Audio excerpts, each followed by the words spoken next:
Arizona elk have headed east, all the way to the East Coast. Reporter Abdel Jimenez traveled to northern Arizona to show us why they're making the trip. One by one, state workers used a helicopter to pluck elk from an open field and move them to a holding tent near Flagstaff. Once there, vets looked over the herd and prepared to transfer them to West Virginia as part of a relocation project. Elk were once native to West Virginia, but became extinct after the Civil War. Now officials turned to Arizona to reestablish their elk population. We knew that Arizona had a pretty much a disease-free herd, a healthy herd. They did not have chronic wasting disease, which is a big concern.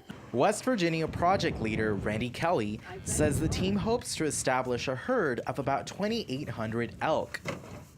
West Virginia is so excited to be receiving elk.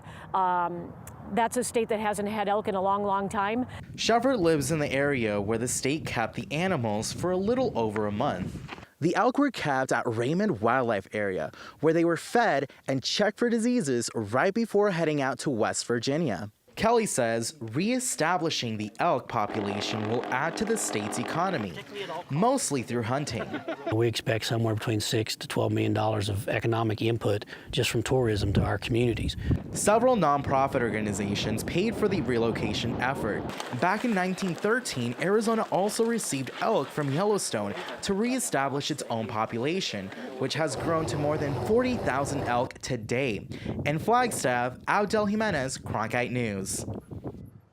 The elk traveled on a livestock trailer and arrived safely in West Virginia last weekend and are now roaming freely.